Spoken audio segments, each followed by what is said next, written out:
everyone, I'm Ari here with Rachel and we're your hosts for the Merry Writer podcast. This week we're on episode 261 and we're asking, what do you wish you were better at as a writer? Before we start, if you enjoy the show, please consider checking out our coffee page. You can follow the page for free as we have plenty of goodies for all. If you're feeling generous, a one-off donation will get you access to more treats, or you can become a Merry Writer for just $2 a month. For this, you get access to all the items in our shop, including some exclusive goodies, as well as access to monthly bonuses, all while helping to support our podcast. If that's not your style, but you still enjoy the podcast, then do please subscribe wherever you're listening if you haven't already, and do consider dropping us a like if you're listening to us on YouTube. Okay, so obviously this is more of we're going to share our thoughts about what we wish we were better at as writers. Put a few notes down, and then I realized I probably should have been finishing, but I didn't. I didn't put that down because I can finish writing. I just go back and then murder it by tearing it apart and rewriting and rewriting. So I'm going to say that my first thing I wish I was better at as a writer was outlining the middle of my books, specifically the 3/4 way through. I seem to have a weird block in my head. So what I'll do is I will outline my books, I will brainstorm and outline, and I hit that 3/4 of the way through. And then I go, I'm confused. And then I skip past it and write that last quarter. So I know how it ends, I know how it starts, I know the rising action, and then I kind of just crap out at this 3rd quarter. And I don't know why. Every single outline always has that issue. And I don't know if it's because I don't want to say I get bored, because I don't get bored. I love my writing. But I think if you're outlining, you try and outline quite a lot. I try and outline quite a lot. I try and get as much of it down as possible. And I think by the time I hit the middle, the 3/4 of the way through, I get tired. So then my brain's not working anymore. And instead of coming back to it feeling refreshed maybe the next day or the next day, I go, I'm going to jump to the end. And then I do that. And then I get excited to write it. And then I just start writing. And then when I'm writing, I hit that part where I'm not 100% sure where I'm going with it. And then I stall. And honestly, I'd like to stop doing that. You know what? I'm going to piggyback off of that. And I don't necessarily have an issue with the middle of my books, but I am going to piggyback and say you mentioned how you should have put finishing on this list. And that's actually a really good one, because for me, one of my issues is routine and writing consistently. And I don't typically finish what I start. I'm getting better at it, but it's a slow process. And I think, I'm going to just steal your idea about finishing what I start. That's something that I wish I was better at. And one of the big things is I usually can finish like the first draft, but then I don't really edit. I'll stop at that part because editing is hard. Or sometimes I will start the editing process and then I don't know where I want the story to continue. I don't know where I want it to go. I don't know how to edit a certain section. So I'll just rewrite it. I'll just rewrite the book. That's probably why it's taken me 100 years to write The Perfect Alibi, because I have written and then rewritten and rewritten and rewritten the same draft over and over and over again. Some with big changes. It's not all for naught, but I get kind of stuck at that editing moment, and I have a lot of ideas and I just want to write those ideas. I enjoy the writing more so than the editing.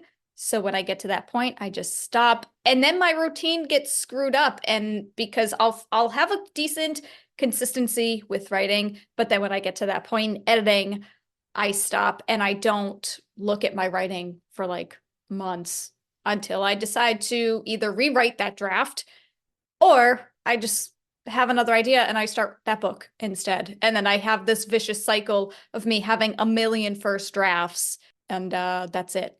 I too have a habit of I hit a snag with something. It's like, you know what? I don't want to work through this problem. I'm going to start that shiny new project that I was thinking about. The only way I managed to fix some of that is reduce it down to 3 projects. That's all I'm allowed to work on.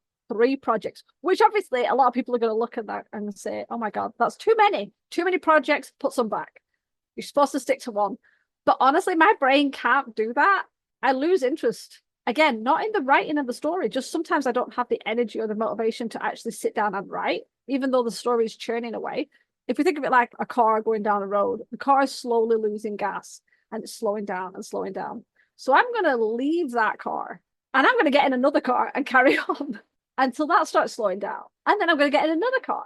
And this is probably the worst analogy, but that's what it feels like. It's like, instead of like, oh, I'll fill up the other one with gas and carry on, it's like, you know what? It's easier just to leave it and I'll come back later to it. I'll just go in the next car.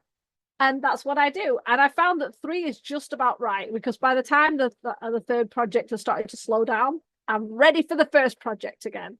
And it's one of the reasons why I've done a lot better with at least 3 of my projects, because I did that. But wow, yeah, I know what you mean though. It's editing is hard, and some people love editing, but the writing, the first draft, it's so tasty because you're telling your story, you're getting all the fun bits out, and then you have to go back and look at all the things you did wrong. And honestly, that can get a little depressing.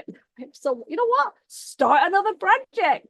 Fixed. Well, that's it. It starts out fun and exciting and shiny and brand new, and then you realize, wow, I suck as a writer. And then, yeah, you get depressed. So it's like, well, let's just start another book. And, practice is practice. It's fine. Any progress is progress. We'll just keep writing. No biggie at all. But I do have to agree with you about having the 3 projects at once, because I can't focus on one book at a time, because you get bored over time. And I don't want to say that, we're bored by our own writing, because that sounds good. You should buy our books. We get bored by them. That sounds really great.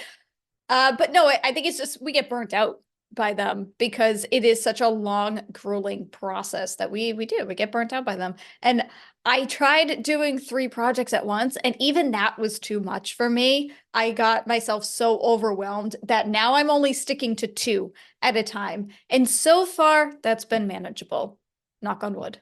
That's it. You have to work out what works for you. I know some people who would be horrified to try and write multiple projects. But if you've got a lot of projects already in your head, just kind of letting off steam with them works well. And as you said, like burnout, I think because I struggle to write every day or write consistently in that way, when I do sit down and write, I will like write crazy and I'll write loads. But the problem is you empty the well so fast that then it can take longer to refill it up. Now, it would be great if I could just like sip from that well and write a little bit every day or a little bit every few days. And I do have moments like that right up until my pinball brain goes, you know what, let's try and write for like 18 hours, go. And then next minute it's like, well, I can't write anymore for like 3 months. But yeah, that's the problem. So with that, I'm going to go on to my next point, and that is I really wish I could write small. With that, what I mean is everything I write becomes bigger. It gets stretched. It could start out with a nice simple plot, and suddenly it's multi-layered, multiple points of view. It's gone from a single story to a trilogy or a series that's got multiple ideas and books in it. And as much as I love these kind of vast worlds and detailed characters, and I do love that, it is tiring.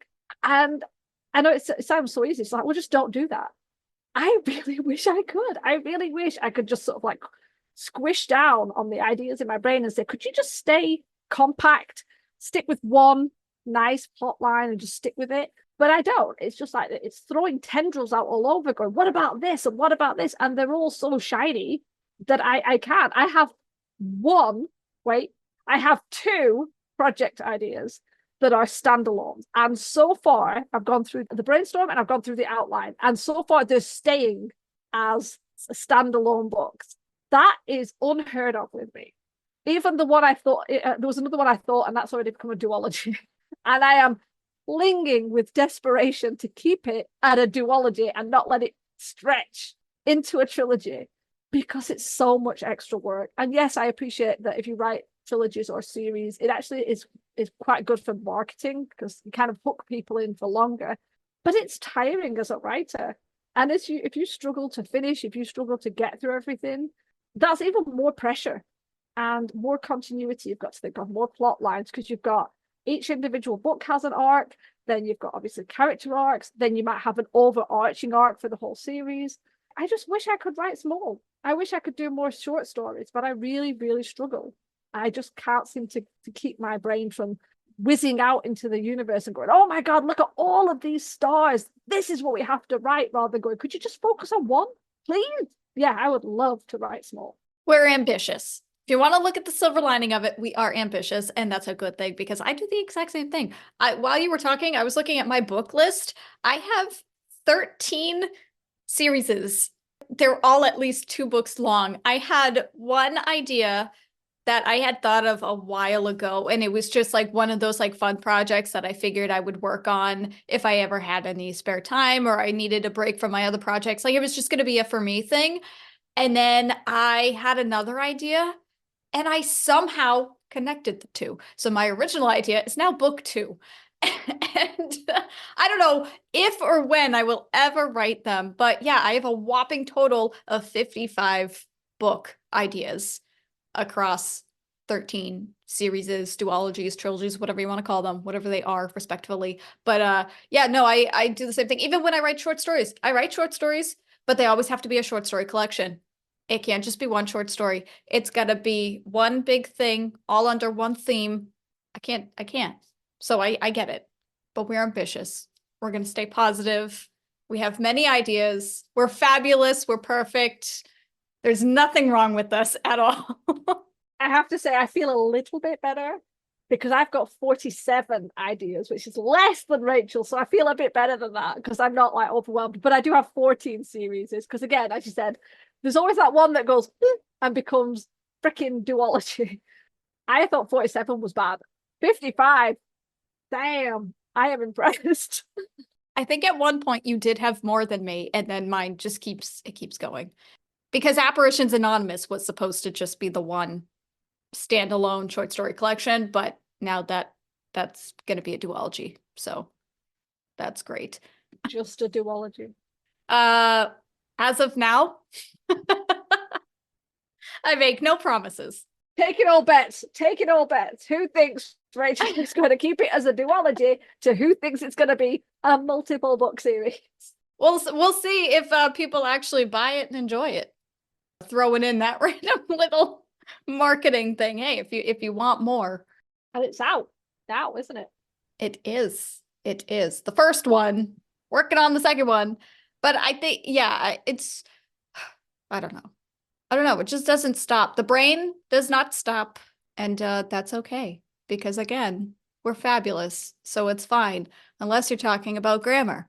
In which case, that is one thing I wish I were better at as a writer is grammar. Because grammar sucks. And it's stupid. And the English language is stupid. And I already talked about how editing is annoying. And grammar is a huge part of that. I don't know grammar. I don't like grammar. Never understood grammar. I never will understand grammar. It's just, especially commas. Commas are lost on me. I can't even, Ari's making a face. Is that a face in agreement? Or are you thinking I'm crazy? No, I agree so much. Thank you. When I was sorting my manuscript, you have spell check and punctuation. It tells you if you put a comma and you shouldn't. So I took a comma out, and then 5 seconds later, it was like, you missed a comma. So I put it back in. So even the freaking spell check / grammar check / punctuation doesn't know where the fucking commas go. So honestly, I think there should be no commas anywhere. Thank you. Because the same exact thing happens to me. But also, growing up when I was in school, did you ever have your teachers, whenever you like couldn't spell something, you'd be like, teacher, how do you spell this? And they'd be like, figure it out for yourself. You got to sound it out, because they wanted you to learn, because that's clearly not their job. They want you to teach yourself. So they were like, sound it out. And then I would spell pneumonia wrong. And they'd be like, you spelled this wrong. I'm docking a couple of points. And I'm like, well, who was going to tell me that there was a stupid P in the front of pneumonia? It's ridiculous. And grammar is very similar. When it comes to commas, the way that I was taught with commas, or from what I remember, I didn't retain a whole lot. I was told that commas were placed if you have like a brief pause in the middle of a sentence. Now, you guys have heard me speak on the podcast.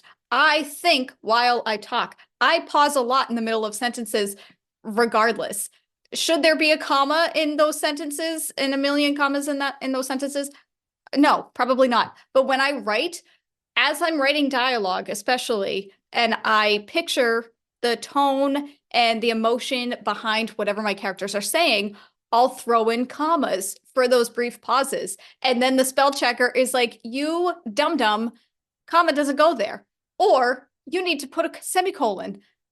Why? Why? Can I just That's it. I wish, you know what? Actually, no, I take that back. I don't wish I was better at grammar as a writer because grammar's stupid.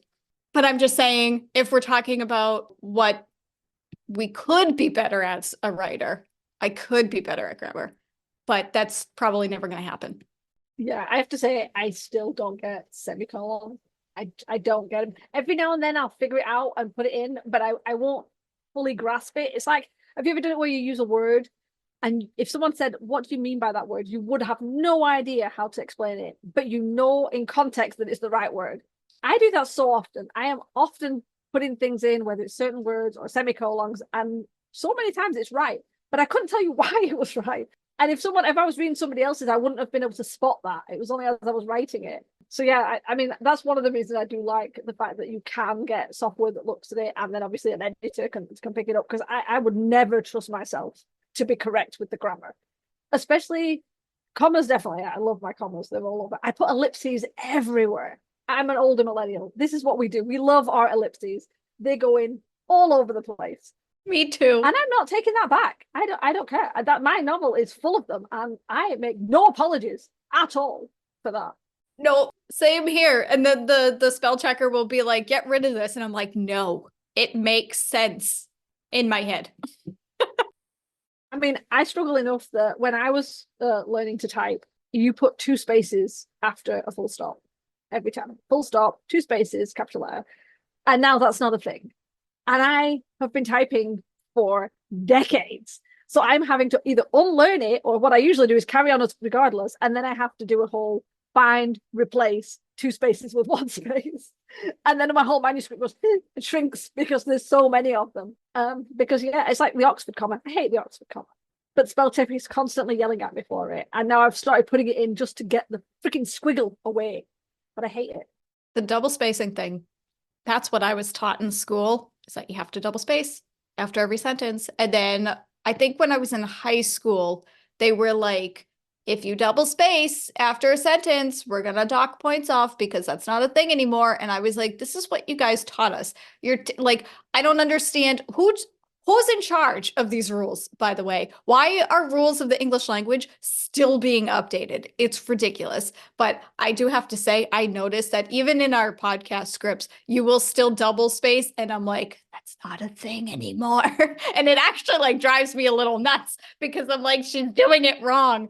But yeah, no, I mean, I was taught that way in school too. And it's ridiculous.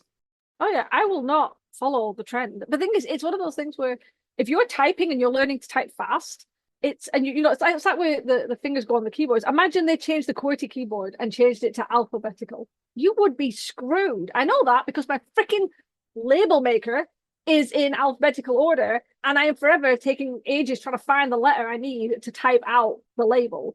And it's always low on battery, so I'm always like racing to find it. And sorry, that's just a random thing, but I was getting really annoyed at it earlier. But that's it. It's like you get used to a thing. Isn't that strange though? Why aren't keyboards in alphabetical order? Why do we have alphabetical order if nothing is going to be in alphabetical order? I think they specifically did it because you're typing with 2 hands, and obviously you might find that one end of the alphabet has less as letters you use less, so they have to spread it out. That's why you've got, like it says looking at a keyboard, you've got E and A on one side, and you've got I, U, and O on the other side. So you've got a nice balance when you're typing. But they're not even in the same row. They're not even in the No, but I think if you look, it's no, but you've got to be able to move your fingers. Otherwise, you'll just be typing at the very top. So I assume they did a specific idea of how to do it so that you weren't only using one hand, because all the letters you use the most were on one side and not on the other. Like, because we don't often use Z and X, and I was going to say Y, but use that a lot, things like that. So I think there is a reason for it, but yeah, it's so messed up that when you do find alphabetical order, it's like, no, that's just gone out of my head. I can't use a keypad that's alphabetical because I can't find the L. Wherever it is, it's gone. It's just gone. I still have to sing the alphabet in my head when I try to alphabetize stuff. Oh yeah, that's the thing. Yeah. That's how you're taught it though. It's like, no one says, what's the letter that comes after Q? Nobody does that. You just sit when you're little, you just sing the alphabet. That's it. No one eventually says, okay, what's the one after S? What's the one after G? I mean, slowly my brain's going, there's T, isn't it? And hey, but it's slow. We just don't do it. So Yeah, you just sing the song, and they even changed the song. I don't know who is changing these things. They changed the way they teach math. They changed the alphabet song. I'm very salty about it. I agree with that. It is frustrating. And then there's other words where you're like, I'm sure there was a T in that. Like attach. I'm really convinced there used to be a T in it, and that maybe something shifted and we reset and now there's no T in it. Wait, there's no T in attach? Yeah. Oh, sorry. There's no extra T. There's sorry. ATTACH attach. I had this in my head that it was ATTAPCH. And it's been in my head, and I was like, I am sure that's how it was spelled. I've always been sure. Well, you just made me panic because I was like, I've been spelling attach with 2 T's my whole life. Oh no, yeah, no, it does have T's. Oh my gosh, yeah, no, it does have. It's like, what was the one I found recently that absolutely like messed my head up? Was it tremor? I got angry about it. I just want to check this. We're gonna do this live, people. Yeah.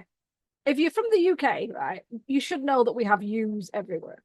You know, we have U's, color, neighbor. We love our U or O-U-R. And I was typing tremor as TREMOUR, and it kept flicking up on the spell check. And I'm like, oh, it's probably marked down as United States language. So nope, UK. So then I went and Googled it. And it's like tremor without a U. And I'm like, I know it had a U. I know it had a U. And I went and checked. And apparently it did used to have a U. Because if you search for, is it tremor with or without, it comes up and it's like, yes, the older spelling was with a U, but then we took it out. And who decided that? We haven't taken it out of color. We haven't taken it out of neighbor. Why are you taking U's out and making me feel like I'm going insane? This is what I mean. Who are making these decisions? The Illuminati? Who is in charge of making these rules? And why did they get to change them willy-nilly? I don't understand. I feel like we need to have a separate episode just on spelling and grammar and see how poorly we do with it. Yeah, it's just annoying. It's like you learn some certain way and then they change it, and it's like, I know that happens all the time. This is not new for us. It's happened when people got the decimal system, when people got they changed their currency. At least over here we used to have shillings and halfpennies and things like that. But it's still annoying when they change it and you feel like you should have had a memo.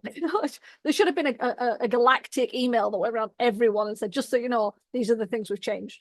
Okay, this got really weird at the end, so I'm just going to skip on to the wrap up. Hope you enjoyed this really random episode. We didn't mean to go on so many tangents.